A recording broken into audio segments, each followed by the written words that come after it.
Una de las razones por las que continúo haciendo videos sobre la historia de la iglesia, pese a que hay momentos donde a veces uno duda si debe de meterse o no en estas cosas, de redes sociales, de compartir lo que uno estudia, lo que uno conoce, bueno, pues aún con esas dudas, pues yo sigo creyendo que vale la pena este tipo de contenidos. Y la razón es que a los que nos gusta la historia, pues asomarse a la de la Iglesia Católica es una sorpresa en positivo constante, porque nos damos cuenta, o me doy cuenta, y eso ha motivado este video, que la Iglesia en su historia está llena de grandes maestros, de grandes maestras y de alumnos o estudiantes que han recibido este patrimonio y han logrado cambiar la historia, no solamente de la fe, no solamente de la forma de entender el cristianismo, sino que han influido en la historia de la humanidad, es decir, más allá de la fe, más allá de la religión,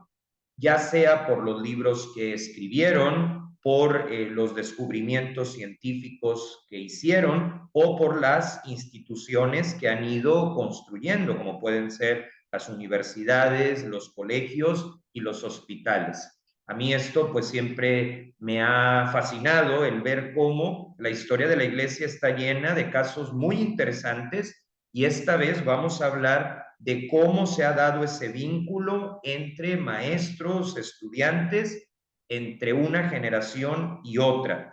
Y todo esto viene de que en algún momento, pues cuando me pongo a leer o a escuchar alguna conferencia, pues me gusta preguntarme cómo es posible que la Iglesia Católica sea la institución más antigua de la humanidad en activo. ¿Por qué me hago esa pregunta? Bueno, porque ninguna ha sobrevivido tanto tiempo o, planteado de otra manera, ninguna de ellas ha enfrentado la cantidad de dificultades en forma de persecuciones religiosas, problemas socioeconómicos, sociopolíticos, guerras, persecuciones e incluso muchas crisis internas, como lo ha hecho la Iglesia Católica. Y creo que hay dos respuestas que responden a cómo es que sigue viva, ¿no? Por supuesto, a mí como católico me da gusto que siga viva y yo estoy seguro que continuará hasta el final. Pero siempre me pregunto, bueno, ¿cómo se ha llegado hasta este punto en medio de obstáculos que parecían imposible de ser superados? Y yo tengo dos respuestas. La primera es teológica. Si aceptamos, como lo acepto, que Jesús es el Dios hecho hombre y Él la fundó, pues la primera respuesta ya está dada. Ha sobrevivido porque Él la sostiene con todas las dificultades habidas y por haber. Pero también hay otra respuesta más humana, no tan sobrenatural, que es el hecho de que los católicos han sabido formar a las generaciones que han venido después y lo han hecho respetando su libertad, con una antropología, un buen enfoque pedagógico y eso ha permitido pues que no falten grandes hombres y mujeres, la expresión grande en todo el sentido de la palabra porque han contribuido a construir la historia. No hay avance científico en el que no podamos encontrar la huella, cuando menos indirecta, de un católico, de una católica, y esto pues ha sido gracias a que la institución a lo largo de su historia ha contado con grandes maestros y grandes alumnos, que es el título de este video. Bueno, pues habiendo puesto sobre la mesa, como lo hago casi siempre, a modo de introducción, pues ahora sí vamos a entrar en la mecánica de este video. Yo les voy a presentar varios binomios donde vamos a identificar a un maestro o maestra con su respectivo alumno. Obviamente estos alumnos también han tenido otras generaciones a las que han formado, pero para no hacerlo muy exhaustivo, únicamente voy a hablar de A para con B. Es importante también aclarar que aquí la palabra maestro va a tener un doble significado. En algunos de estos binomios lo vamos a entender en el sentido tradicional de la palabra, es decir, alguien que te dio clases en una escuela o en una universidad, pero también lo vamos a entender en un sentido más amplio, como el que te enseña, aunque no te haya dado clases. Pues con todo esto, esta primera lluvia de ideas, empezamos con el primer binomio maestro-alumno. Tenemos en pantalla a dos grandes de la historia de la iglesia, tan grandes que ambos son padres de la iglesia, que es un título alto, que refleja pues que no solamente vivieron su fe, sino que fueron geniales a la hora de ponerla por escrito y a la hora de enseñarla, por su vínculo con la filosofía, con la cultura, etcétera. Y son San Ambrosio de Milán, quien, bueno, nace precisamente en una antigua ciudad del sur de Alemania y que por cuestiones familiares se va a vivir pues al centro del Imperio Romano, donde va a tener varios cargos políticos. Llegó a ser gobernador, que no es cosa fácil. Su vida transcurrió entre el 340 al 397 y bueno, él jugó el rol de mentor de San Agustín de Hipona, que es la segunda parte de este binomio, muy conocido por sus libros como Las Confesiones o La Ciudad de Dios, San Agustín, obispo de Hipona, quien vivió entre el 354 y el año 430. Los dos, como digo, grandes referencias del pensamiento cristiano y de la humanidad en general, porque no se les puede encasillar en un solo tema. A mí me ha tocado dar clases en alguna universidad laica, es decir, que no tiene nada que ver con la iglesia, y los aportes de San Agustín son tan importantes que te lo encuentras en el plan de estudios. ¿Sí? Por ejemplo, yo que soy abogado, pues hay muchos conceptos jurídicos que tienen su origen en el libro La Ciudad de Dios y en otras de las lecciones que dio San Agustín. Dicho esto, pues vamos a explicar cómo se dio este vínculo entre Ambrosio de Milán como mentor y Agustín como alguien que se dejó guiar por esta gran figura de la iglesia, especialmente de la iglesia de Milán. De Ambrosio, decir pues que era una persona muy inteligente, empleado del Imperio Romano, llegó a ser gobernador y fue profundizando en su fe católica al punto de convertirse en la cabeza de la iglesia de Milán. ¿Cómo es que entra en contacto con Agustín y de qué manera se da este vínculo, esta figura del mentor? Bueno, lo que sucede es lo siguiente. Todos conocemos, o casi todos, la historia de San Agustín. Pasó de ser un rebelde que malgastaba su dinero, que no entendía cómo llevar a cabo relaciones afectivas sanas, a un santo de la Iglesia Católica que dejó una secta, dejó su postura agnóstica y asume la fe de la Iglesia como la verdadera. Bueno, en esas andaba este Agustín rebelde, este Agustín perdido. Yo por eso siempre digo que los que dedicamos una parte de nuestro día a dar clases, nunca debemos descartar a un alumno, porque Agustín de Hipona, pues tenía cero posibilidades de convertirse en una gran figura de la iglesia por su actitud, por su forma de ser. Pero Ambrosio de Milán, y ese es el primer ingrediente de su pedagogía, no lo descarta, sino que lo encausa. Y ahorita vamos a explicar por qué. La mamá de Agustín, Santa Mónica, pues estaba muy preocupada, lo sabemos bien, eso cuenta su hagiografía, porque pues la realidad de las cosas es que su hijo estaba perdido y hay muchas mamás que hoy día experimentan esa sensación y es válido porque pues obviamente si quieres a tu hijo o a tu hija buscas lo mejor para él. El caso es que Santa Mónica, cuando le da una depresión muy fuerte a San Agustín y empieza a cuestionarse más a fondo si Dios existe o no, pues Santa Mónica, que era católica, pues le hace ver que la fe pues es una respuesta a esa situación que él estaba viviendo. Claro que Santa Mónica no asfixió a su hijo con todo tipo de sermones, eso es un error, sino que le decía lo que ella pensaba y luego lo dejaba en libertad para que él decidiera. Y en eso de andar decidiendo en libertad, llega a la ciudad de Milán, donde conoce a San Ambrosio.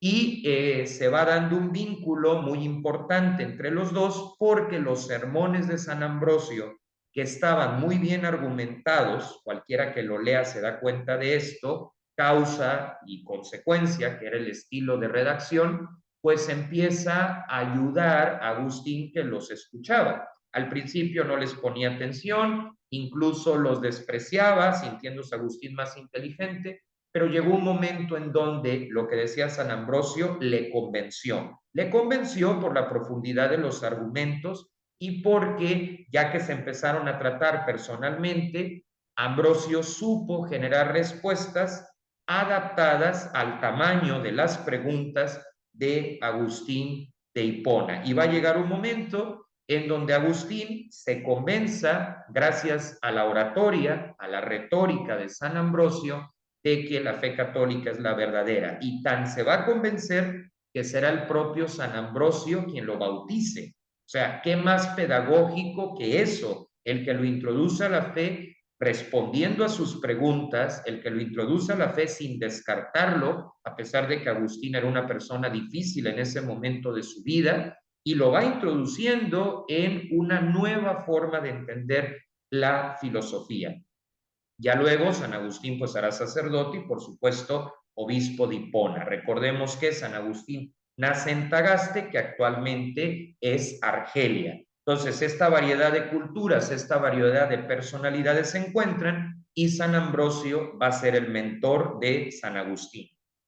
¿Qué acentos o cuáles fueron las claves de San Ambrosio al acompañar a Agustín en llegar a ser su mejor versión y este gigante de la teología y de la filosofía que hasta el día de hoy lo seguimos recordando? Uno entra en contacto con sus textos y es como descubrir un nuevo horizonte, un mundo desconocido y que ayuda a vivir mejor. Bueno, San Ambrosio puso, no en afán de lavar el cerebro, al contrario, todos estos maestros simplemente proponían y ya dejaba que los estudiantes tomaran una decisión. No invadían, no era un lavado de cerebro, porque pues eso no es educar, eso es destruir. Y aquí estamos frente a figuras que supieron educar. Bueno, ¿cómo se da esta química maestro-alumno entre Ambrosio y Agustín? Pues hay que partir de que los dos compartían una historia en común. El maestro se veía reflejado en el alumno y el alumno en el maestro. Los dos estaban relacionados con el Imperio Romano, los dos estaban relacionados con la filosofía, la teología y la oratoria, y pues lógicamente eso genera que haya una conexión, ¿sí? No eran dos personas que hablaran de contextos distintos, se entendían y Ambrosio pues se veía reflejado en la propia historia de San Agustín. Entonces, desde la comprensión vino la argumentación. Ese es el primer elemento. El segundo elemento eran los diálogos que sostenían. Agustín escuchaba sus sermones y luego le preguntaba. Podríamos decir que aquí había una mayéutica parecida a la de Sócrates muchos siglos antes. Por supuesto, es este personaje, Sócrates, clave en la filosofía. Y la tercera característica es que San Ambrosio no le pidió a San Agustín que dejara las herramientas o los estudios que ya traía, sino que partieron de eso que ya San Agustín lo había adquirido como parte de su personalidad. Y pues esto es algo muy grande porque de no haber sido por San Ambrosio, no tendríamos esta comprensión de las grandes preguntas, de la lógica que tiene también la fe y cómo en Agustín entramos en un mundo muy profundo que en la realidad actual nos viene muy bien. Al caso es que San Ambrosio no se guarda el conocimiento para sí mismo, porque a veces hay envidias de, pues si yo estudié esto, ¿por qué lo enseño? Afortunadamente Ambrosio no pensaba así y gracias a eso, pues sus enseñanzas trascendieron porque nos deja el legado de sus propios escritos, de sus propias obras, pero también una persona concreta de carne y hueso, como lo fue San Agustín de Hipona. Aquí se prueba que realmente los maestros, cuando hacen una buena labor, no mueren porque sus enseñanzas se van replicando a través de sus alumnos, que luego forman una familia, construyen una empresa, dan origen a una institución o se involucran en la vocación, bueno, en este caso de San Agustín sacerdotal, y que lo fue transmitiendo a pues una cantidad impresionante de personas, de tal forma que mucho de lo que Ambrosio dejó en Agustín, pues trascendió gracias a este último. Así que bueno, aquí ya tenemos el primer binomio. Pasamos al segundo, que está formado por San Alberto Magno, quien nace en Alemania y cuya vida transcurre entre el año 1200 al 1280, y su alumno, un alumno estrella, por supuesto que todos los que hemos estudiado cuestiones de derecho, de filosofía, nos hemos topado también con escritos de él, el gran Santo Tomás de Aquino, que nace en Roca Seca, lo que hoy es Italia, y cuya vida transcurre entre los años 1224 y 1274. Realmente este binomio maestro-alumno es de los más famosos de la historia de la humanidad, está lleno de anécdotas y bueno, vamos a comenzar a explorarlo. Obviamente, cuando vemos a San Alberto Magno y Santo Tomás de Aquino, pues es común que la gente conozca más a Santo Tomás porque está presente en los libros de filosofía de bachillerato, por ejemplo. Sin embargo, Alberto Magno, mucho antes de conocer a Santo Tomás de Aquino, ya era una estrella en el mejor sentido de la palabra. De Alberto Magno hay que decir que aparte de filósofo y teólogo, sabía sobre cuestiones de física y de química.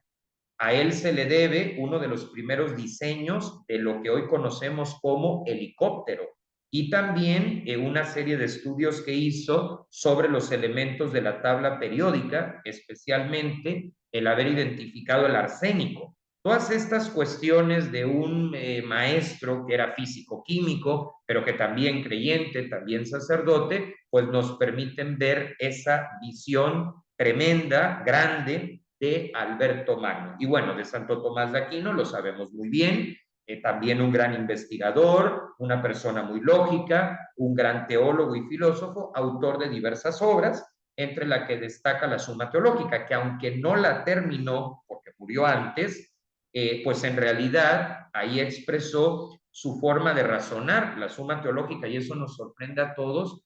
Era un libro de texto para estudiantes y decimos, pero algo tan básico como un libro de texto, ¿cómo es que tenía esa profundidad? Y bueno, frente a eso decir, pues que la Edad Media era un tiempo de alto nivel académico, que choca con ese mito que nos han querido vender de ser una época marcada por el oscurantismo. En realidad, el oscurantismo lo hemos tenido más en otras épocas que en la propia Edad Media. Bueno, esto es un comentario sobre el maestro Alberto Magno y Santo Tomás de Aquino. ¿Cómo es que se conocen? Bueno, la realidad es que los dos entraron y perseveraron en la orden de predicadores, los dominicos, fundados por Santo Domingo de Guzmán. Y en este contexto es que Alberto Magno se vuelve maestro de Tomás de Aquino.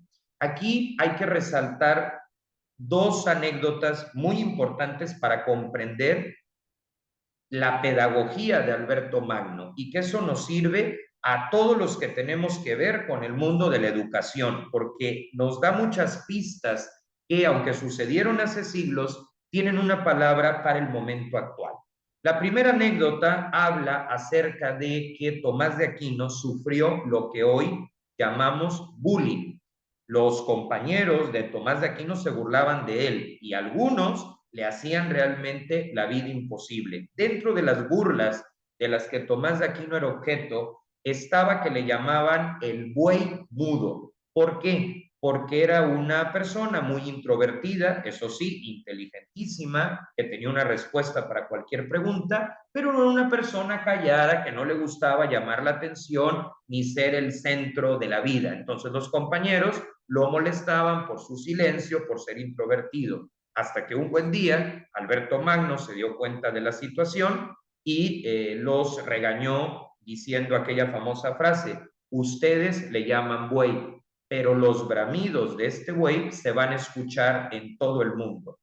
Esta reflexión que les hace es valorar que ya desde el principio Alberto Magno había intuido el gigante que sería Tomás de Aquino, no solamente en la explicación acerca de las vías que demuestran la existencia de Dios, que es lo que más se conoce de él, sino en los demás aportes, también en la física, también en la química, al grado que incluso en cuestiones de inteligencia artificial o de algoritmos, hay referencias al propio Tomás de Aquino. Entonces, esa anécdota de un profesor que se opone al bullying, que defiende a un alumno que estaba en una situación de vulnerabilidad, pues refleja la empatía y también un mensaje para que hagamos de la escuela y del aula, del salón de clases, un espacio seguro donde todo el mundo se sienta valorado, donde exista la libertad de hacer todo tipo de preguntas sin que eso termine en una situación de estrés o, en casos muy extremos, de violencia, de incomprensión. Alberto Magno, pues es el primer profesor del que tenemos noticia que le pone un alto al bullying, ¿no? Otra anécdota que a mí me gusta mucho es la siguiente, que viene de una situación triste. Santo Tomás de Aquino se murió antes de que falleciera su maestro, Alberto Magno. Obviamente este tipo de noticias pues golpean a las personas que las sufren, porque bueno, estamos acostumbrados que se muera primero el que es mayor. La vida ya nos ha enseñado que eso pues no es una regla, ¿sí? La muerte no es una cuestión de edad, puede suceder en cualquier momento y entre Alberto Magno y Tomás de Aquino sucedió que el alumno murió primero que el maestro. ¿Por qué cuento esto? Porque cuando Santo Tomás de Aquino ya había fallecido, un arzobispo, el arzobispo de París, que se llamaba Esteban, pues aprovechó las circunstancias de que ya Tomás de Aquino no se podía defender prohibió, condenó un número muy importante de las tesis de Santo Tomás de Aquino. Y cuando Alberto Magno, su maestro, se enteró, pues que obviamente el arzobispo estaba diciendo cosas que no tenían ningún sustento, acudió a las autoridades eclesiásticas para defender a Tomás de Aquino. Es esa sana complicidad, en el mejor sentido del término, entre profesor y alumno. Entonces aquí se habla de cómo Alberto Magno pues realmente se interesaba por sus estudiantes y que incluso después de la muerte pues se les valorara adecuadamente. El que hoy Santo Tomás de Aquino no haya quedado manchado por una mentira, pues se debe a que lo clarificó Alberto Magno. ¿Y qué podemos encontrar de Alberto Magno en Tomás de Aquino? Algo muy concreto. Cualquiera que lea a Santo Tomás se da cuenta que todo lo explicaba en términos de la naturaleza, o sea, con elementos de la lógica y de la ciencia. Por ejemplo, las vías para demostrar la existencia de Dios son argumentos lógicos, son argumentos de tipo natural. ¿De dónde lo aprendió? Pues de Alberto Magno, por el simple hecho de haber tenido a un sacerdote profesor que además de creyente era físico, era químico. En la impronta de superar esa tontería de que la fe y la ciencia se oponen, tontería que sigue muy arraigada en la opinión de no pocas personas. Alberto Magno le hace ver a Tomás que no tiene que elegir entre ser creyente y ser científico, sino que puede ser las dos cosas, porque como estamos hablando de una verdad en singular, no puede existir una verdad que contradiga la otra, ¿no? Entonces, en ese sentido, se va dando pues esta impronta pedagógica de dos grandes dominicos que cambiaron la historia de la humanidad, al punto que, por ejemplo, en derecho constitucional hablamos de juicio político, ¿no? Que es el que se tramita contra servidores públicos que hacen un mal uso del cargo. Bueno, el primero en sentar las bases de lo que hoy es el juicio político es el propio Tomás de Aquino, o sea, que incluso contribuyó a la liberación de las sociedades y a lo que hoy llamaríamos el derecho constitucional. Bueno, pues con esto tenemos el segundo binomio. Vamos a pasar al tercero, ¿sí? Avanzando en los años. Y aquí, este es un ejemplo donde no estamos hablando de una maestra en el sentido de escuela, que por supuesto las hay y es muy valioso, sino maestra en el sentido de quien enseña algo.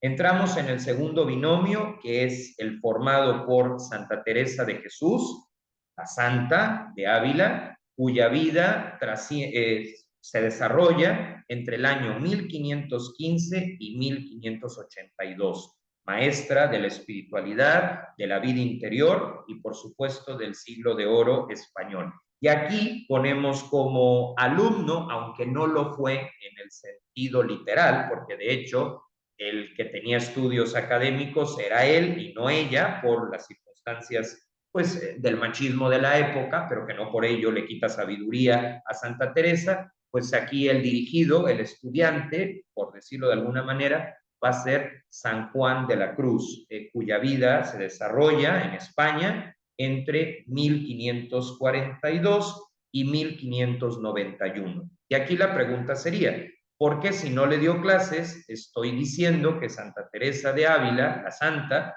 fue maestra de San Juan de la Cruz? Pues la situación es muy clara. San Juan de la Cruz ya estaba en el mundo de la iglesia, en el mundo de la vida religiosa, cuando conoce a Santa Teresa de Jesús, pero hubo un detalle. San Juan de la Cruz estaba en crisis, estaba completamente decepcionado porque él intentaba ser un buen fraile y en el movimiento de los calzados no era bien visto, entonces estaba sujeto a constantes críticas, a constantes persecuciones, la vida religiosa estaba deshecha en excesos, en doble moral y demás. Y entonces, pues claro y comprensible, Juan de la Cruz pues estaba pensando en cambiar de estilo de vida. No iba a dejar sus convicciones religiosas, sino que se iba a ir a la Cartuja, ¿no? Iba a dejar la Orden del Carmelo. Y entonces Santa Teresa entra en contacto con él porque obviamente San Juan de la Cruz ya había escuchado hablar sobre la reforma que esta gran mujer ya había emprendido, una reforma no solamente espiritual, sino material. Santa Teresa, pues es una grande de la historia de la iglesia. Entonces, Santa Teresa se entrevista con él en el locutorio del convento, se entera de las pretensiones y de la crisis de San Juan de la Cruz y ella lo saca de la crisis. Por eso es su maestra, por eso es su mentora. ¿A qué me refiero con que lo saca de la crisis? Primero, le hace ver que no es el único que se siente inconforme con la situación. Santa Teresa empieza por ser empática, cosa que los profesores tenemos que ser. Empieza desde la comprensión, antes que los argumentos, antes que digamos, explicaciones, empieza desde el no eres el único que está inconforme, yo también lo estoy. Segundo, le hace parte de la reforma, porque pues obviamente ella también tenía pensado que así como había la rama femenina reformada, hubiera la masculina reformada. Esto no quiere decir que San Juan de la Cruz sea el fundador, ¿sí? Sino que fue, digamos, el ejecutor de una intuición que tuvo Santa Teresa. Entonces, le da un proyecto acorde a sus ganas de cambio, ¿sí? Le genera el espacio para que crezca, le genera el espacio para que desarrolle, para que crezca, o sea, lo invitan. Y lo tercero, pues se van a reunir, se van a comunicar también de otras maneras, por escrito y demás, y entonces San Juan de la Cruz va a encontrar a quien le escuche, a quien le acompañe, además una mujer muy experimentada, no solamente en las cuestiones de espiritualidad, sino también pues en lo que implica iniciar una reforma, llenar España de fundaciones, andaba pues a caballo en una especie de carreta con todas las dificultades e incomodidades de la época y pues en esto se vuelve su maestra.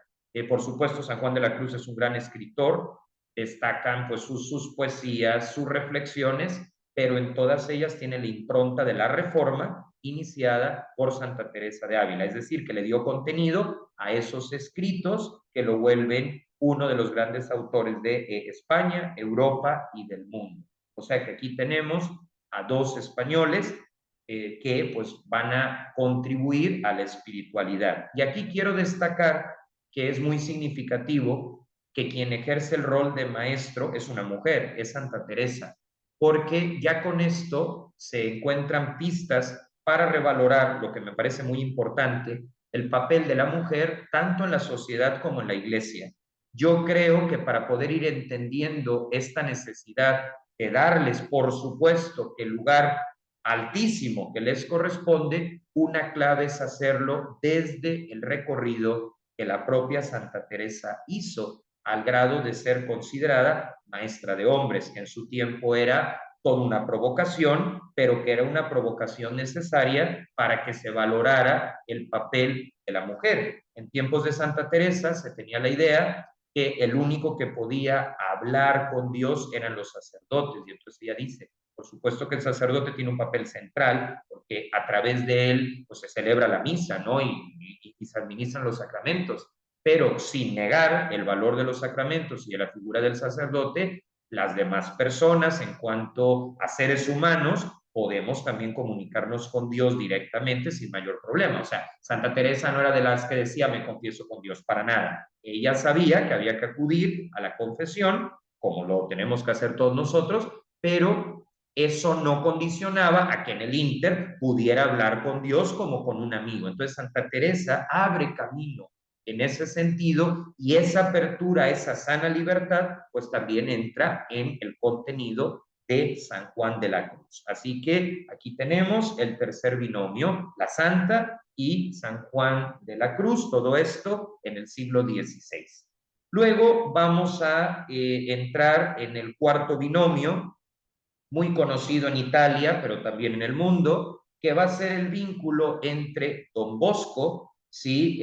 Cuya vida se desarrolla entre el año 1815 y 1888, que trabajó toda su vida por los jóvenes, primero en el contexto de Turín y luego con una proyección mundial a través de las fundaciones que realizó y de la familia salesiana de la que él es cabeza y fundador. Pero aquí también, pues Don Bosco fue un educador en el sentido literal del término, con la figura del oratorio, donde les enseñaba a rezar, a adquirir un oficio, a prepararse para la vida, pero en un marco sano, porque a los jóvenes, antes de la llegada de Don Bosco, los explotaban laboralmente, por ejemplo, en las construcciones, y pues no aprendían a leer y escribir, se quedaban en un estado de pobreza permanente. Y Don Bosco dice, vamos a sacarlos de la pobreza, porque para Don Bosco la pobreza no era algo en el sentido de fomentarlo, sino todo lo contrario, había que combatirla. Y entre los jóvenes que iban entrando en su proyecto de reforma espiritual, pero también de reforma social, pues vamos a encontrar a Don Miguel Rúa, ¿sí? Quien además va a convertirse en su sucesor al frente de la obra por él fundada. Miguel Rúa va a vivir entre el año 1837 y 1910 y va a ser uno de estos primeros jóvenes que pues se va a descubrir en la propuesta de Don Bosco una posibilidad de salir adelante, cosa que pues era la idea de toda esta fundación. Y ya en contacto con Don Bosco, con lo que les enseñaba del oficio, de la imprenta, de los juegos, pues va descubriendo a Jesús, ¿no? Y entonces capta la intuición de Don Bosco, y cuando éste lo invita a la fundación que va a hacer, Miguel Rúa reflexiona y dice, es que este proyecto que a mí me ayudó, que a mí me liberó, pues ahora quiero que llegue a otros que están o estaban en la misma situación en la que yo me encontraba. Y entonces va a ser su brazo derecho y más adelante el que continúe expandiendo la obra de Don Bosco. O sea, de los jóvenes que le ayudaba, muchos obviamente se casaron. Don Bosco no obligaba a nadie a seguir la vida religiosa, pero Miguel Rúa sí se identifica con este camino y decide pues ser un eco de Don Bosco con su propio estilo y con su propia forma de ser, porque San Juan Bosco pues no buscaba un copiar y pegar, sino personas que desde su libertad y de su originalidad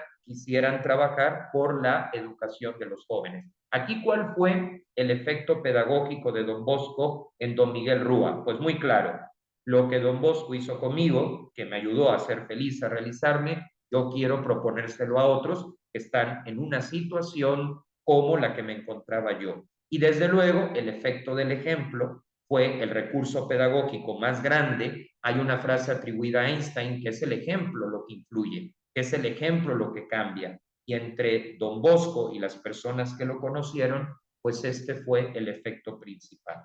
Así que pues estamos frente a una figura de un gran educador relevante que cambió la historia de Italia y del mundo, porque luego de otros países van a pedir sus oratorios, y Don Miguel Rúa, alumno de Don Bosco, pues va a ser el que entre en esta segunda etapa.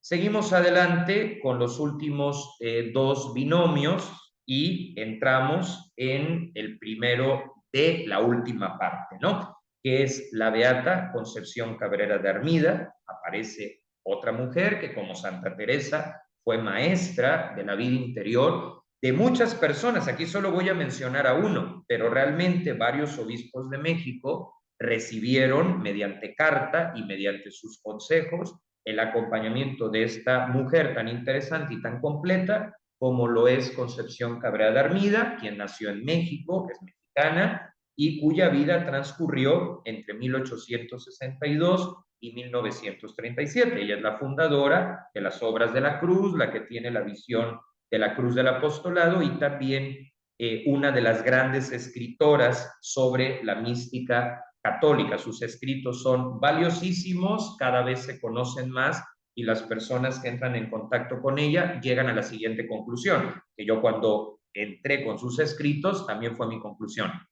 Hay que darla a conocer en todo momento porque lo que dice tiene un valor que rebasa las expectativas que uno puede tener.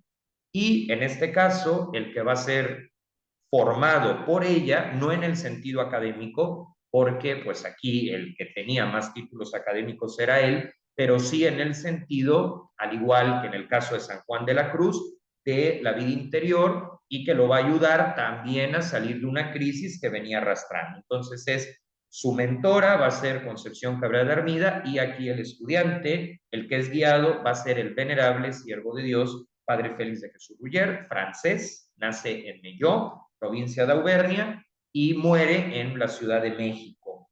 Su vida transcurre, la del Padre Félix de Jesús Ruller, entre 1859 y 1938. Concepción Cabrera de Armida ya llevaba varios años fundando las primeras obras de la cruz, pero le hacía falta pues un sacerdote para fundar la quinta, los misioneros del Espíritu Santo. Y descubre que el que va a fundar esa quinta, el que tiene el perfil, el que es bueno como molde, porque usaban esa expresión, va a ser este padre francés que recientemente había llegado a la Ciudad de México y a quien conoce el 4 de febrero de 1903. Concepción Cabrera se confiesa con Félix de Jesús y en la confesión llega un momento donde Concepción Cabrera le habla, le revela al padre Félix su interior sin que el padre Félix lo hubiera conocido nunca y lo que le dice es tan exacto, tan preciso que el padre Félix pues se interesa en las obras que esta mujer estaba presentando y entonces ella, a través de su propio ejemplo, a través de sus cartas, le va a ayudar a conocer la cruz del apostolado y entonces el padre Félix va a asumir el rol de fundador de la quinta obra de la cruz, los misioneros del Espíritu Santo. El padre Félix llega en una situación complicada a ver a Concepción Cabrera de Armida porque él estaba enfrentando una crisis. ¿De dónde venía esa crisis? El padre Félix había estado feliz en Colombia, trabajando a nivel colegios, ayudando. En Colombia se estaba llevando a cabo un movimiento armado civil que se llama la Guerra de los Mil Días.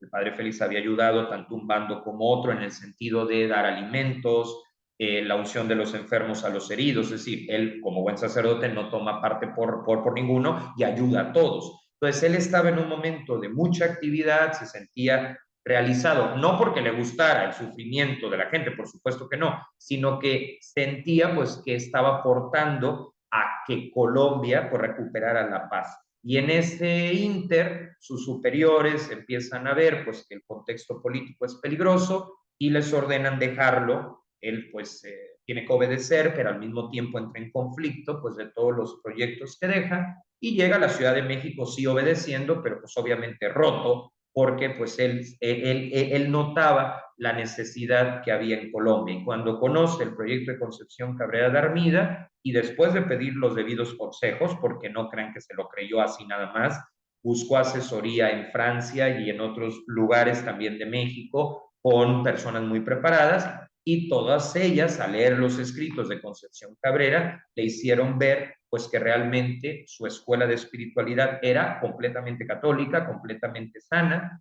y entonces Concepción Cabrera le va a ayudar al padre Félix en puntos muy prácticos. Esto es importante. La pedagogía de Concepción Cabrera de Armida es práctica y concreta. Por ejemplo, le va a decir al padre Félix que debe tratar, en lo posible, de tener una rutina, porque había incluso en el padre Félix problemas de salud por exceso de trabajo, porque se dormía a destiempo. Entonces le dice, esta espiritualidad implica sí flexibilidad, pero tratar de tener un horario. Entonces en lo concreto, administrar mejor el tiempo, administrar mejor el descanso. Otra cosa que le va a decir es, Padre Félix, usted muchas veces pide perdón públicamente, bueno, públicamente quiere decir dialogando con la gente de cosas que ya usted ya ha sido perdonado, ya incluso ni las comete, ya se ha vuelto más paciente, ya se ha vuelto más tranquilo y usted pues pareciera como que no se termina de creer que Dios lo perdona. Entonces lo concreto era lo que ya está perdonado y que ya está corregido, ya quedó y pasamos a lo siguiente. Lo práctico le ayudó al Padre Félix, sale de la crisis y se vuelve pues realmente un sacerdote admirable desde todos los puntos de vista y por eso hoy su causa de canonización sigue avanzando. Más adelante, además de fundar a los misioneros del Espíritu Santo, el Padre Félix va a generar otras 3 congregaciones, que son las Hijas del Espíritu Santo, las Misioneras Guadalupanas del Espíritu Santo y las Oblatas de Jesús Sacerdote. Y desde lo concreto, logró ser de los más grandes sacerdotes que ha habido en la historia de México y por supuesto también, claro, en la historia de su país de Francia, donde también hay otras grandes figuras, pero indudablemente él destaca. Bueno, entramos ahora en el último binomio, aquí se vuelve a repetir el Padre Félix de Jesús Ruller, pero ya no en la faceta de aprendiz, sino en la faceta de formador, de maestro. Obviamente Félix de Jesús Ruller formó una cantidad impresionante de personas. Si yo se las mencionara, el video duraría horas, pero de todas esas personas que formó, hoy elegí a una de ellas. ¿Por qué? Porque esta figura que él formó recientemente de parte del Papa Francisco recibió la autorización para que sea beatificado. Estoy hablando del venerable siervo de Dios, el padre Moisés Lira Serafín, misionero del Espíritu Santo, o sea, miembro de la congregación que el padre Félix de Jesús fundó y quien fue además el primogénito. Ese término se lo daba el padre Félix porque fue el primer novicio de los misioneros del Espíritu Santo. Hubo otro que se llama el padre Domingo Martínez, pero ese ya era sacerdote cuando entró, y en cambio Moisés Lira no, venía del seminario de Puebla y al escuchar al padre Félix dice, yo quiero ser parte de esa congregación aún no fundada.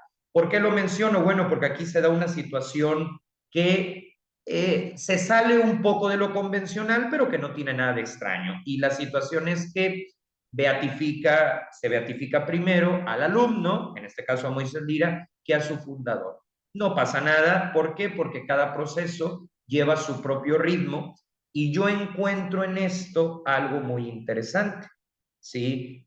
Me parece que, y aunque todos también pues pedimos la intercesión del Padre Félix para que muy pronto sea beatificado y canonizado, creo que esto también refleja algo de la propia personalidad del Padre Félix. El Padre Félix en vida nunca buscó opacar a nadie. Él quería que todos, de acuerdo a su libertad, se fueran sumando al proyecto de las obras de la cruz. Entonces, él encaminaba y ya que la persona era madura, ese es el estilo pedagógico del Padre Félix que ejerció en el próximo beato, Moisés Lira Serafín, y en otros que fueron formados por él.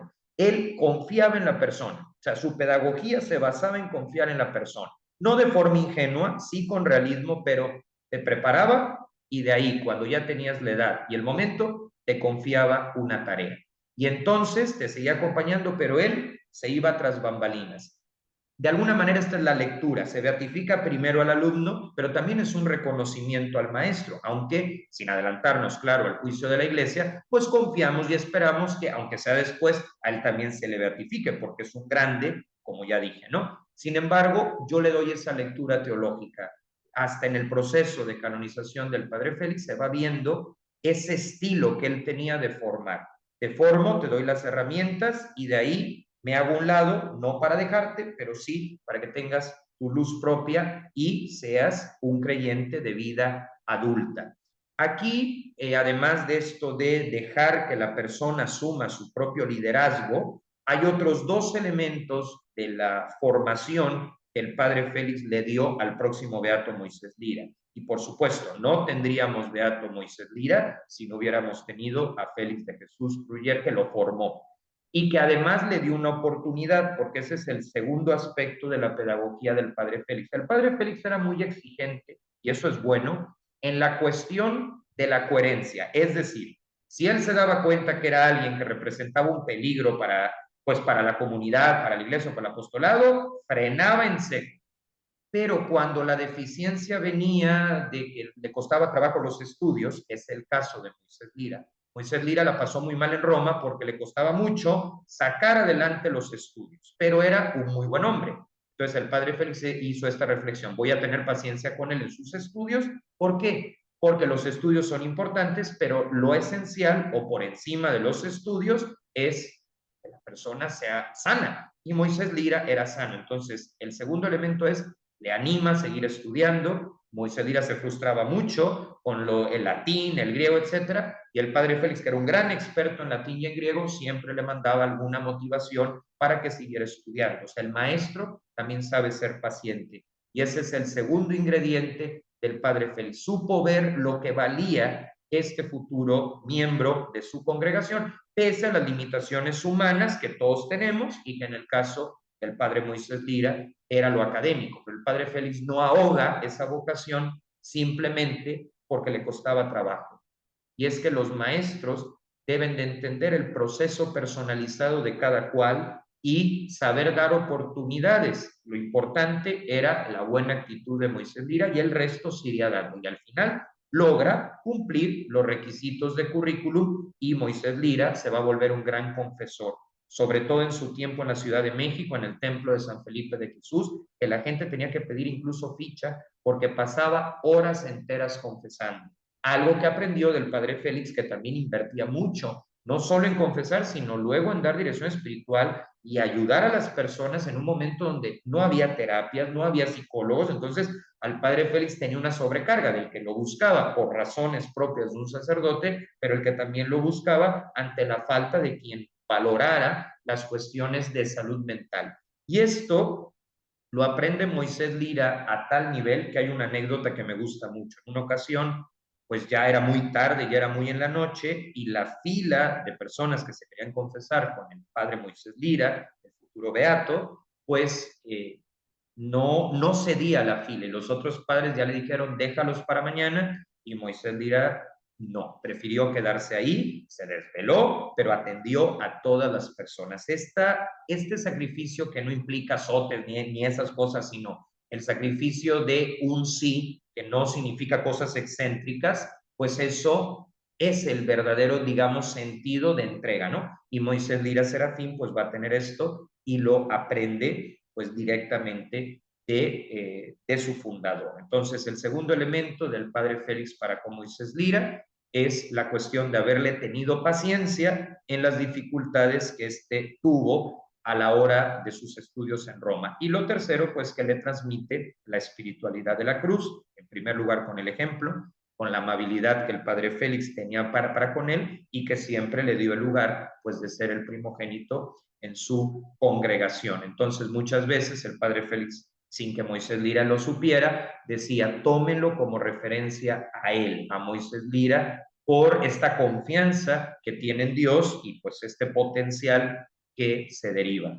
Pues con esto concluimos lo que es este video de grandes maestros, grandes maestras y por supuesto grandes alumnos. Y lo concluyo con una invitación, vamos a decirlo así: recordar a todas las personas que nos han ayudado a llegar hasta donde estamos. Si podemos, alguna llamada, algún mensaje de gratitud, si aún viven, aprovechar, tener algún gesto con ellos, porque pues a veces pueden estar solos o pueden estar pasando una dificultad. Que la gratitud se concrete en un ejemplo, no en rollo, en una acción concreta. Eso por un lado. Y por el otro, nosotros ya estamos transmitiendo lo que hemos recibido a otros, ya estamos formando nuevas generaciones, no para que sean un clon de nosotros. Ninguno de estas figuras quiso hacer clones, no, pero sí quiso que lo que les ayudó les sirviera a otros, y que cada uno, desde su originalidad, encontrara su lugar en la iglesia y en el mundo. La pregunta es si estamos generando o no el relevo generacional. Algunos nos toca hacerlo directamente, porque damos clase, pero aún los que no dan clase también pueden ser una referencia para otros, no en el sentido de me creo más que, no, ni en una cuestión obsesiva de yo soy el que enseña, no, yo soy el que enseña, pero también el que aprende, ¿sí? A lo que voy, estamos transmitiendo lo que sabemos, estamos transmitiendo lo que hemos vivido. Si la respuesta es no, pues empecemos a transmitirlo porque la sociedad actual requiere de un relieve generacional. Todos ellos transmitieron lo que vivieron a otros, se los dieron como herencia y desde ahí permitieron pues que llegaran a ser personas felices, ¿no? Porque al fin y al cabo educar es para que la persona sea feliz, para que se realice, para que no se frustre. Eso es como la tarea que nos queda pendiente, agradecer al que nos ha tenido paciencia, al que nos ha enseñado cosas y preocuparnos para que así como tuvieron paciencia con nosotros y nos ayudaron, pues también nosotros vayamos creando cultura, cada uno pues desde sus posibilidades.